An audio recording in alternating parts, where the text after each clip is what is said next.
करने में जो अंतर है उसी सारे विषय को लेकर हम कह रहे हैं। सीपीएस बनाने के लिए वहां इनको खर्च जो है वो ध्यान में नहीं आ रहा है। चेयरमैन बनाने के लिए इनको खर्च जो है वो होगा सरकार की ओर से, वो ध्यान में नहीं आ रहा है।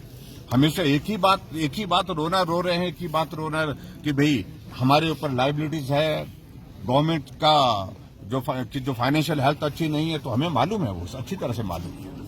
आप जो भी करना है अलग जगह से करिए, अलग प्रोविजन करिए, लेकिन जो क्षेत्र के विकास के लिए विधायकों के लिए जो राशि मिलती है विधायक निधि के रूप में, कम से कम उसको जारी करें। और आज जिस प्रकार से सारी चर्चा को फिर हट फिर करके उसी तर्ज पर संस्थान खोल दिए, संस्थान खोले, आपने भी खोले थे, हमने तो चलाए।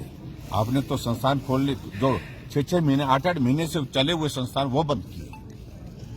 इसलिए वर्तमान सरकार जिस प्रकार से काम करने का अपना तरीका अख्तियार किए हुए है, यही कारण है कि 3 महीने के अंदर परिस्थिति ऐसी बन गई कि हजारों की संख्या में लोग सड़कों पर आ गए। सरकार के खिलाफ चारों तरफ रोष है और भयंकर आक्रोश है। और यही तक नहीं, ये आक्रोश कांग्रेस पार्टी के विधायकों के बीच में भी है, उनके विधायकों में भी है।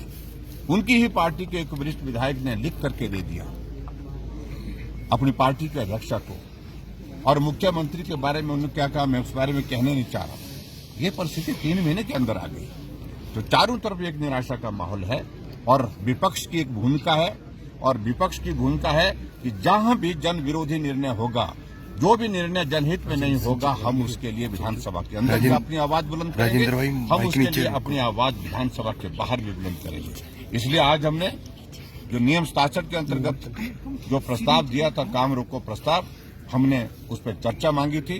चर्चा उसमें अलाउ नहीं हुई, उसमें घुमा फिरा करके जवाब देने की कोशिश हुई और जो हमको स्वीकार नहीं थी, इसलिए हमने वॉकआउट किया।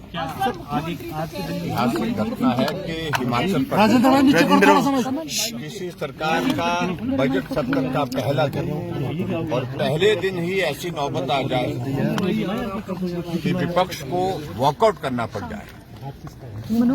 आज भारतीय जनता पार्टी के विधायक दल की ओर से विधायक के हमारे सदस्यों ने 9 सदस्यों ने काम रोको प्रस्ताव नियम 67 के अंतर्गत दिया था, और उसमें सीधी सी बात बड़ी स्पेसिफिक होकर के कही थी कि जनप्रतिनिधियों को अपने अपने क्षेत्र में विकास करने के लिए विधायक क्षेत्र विकास निधि का प्रावधान किया गया है।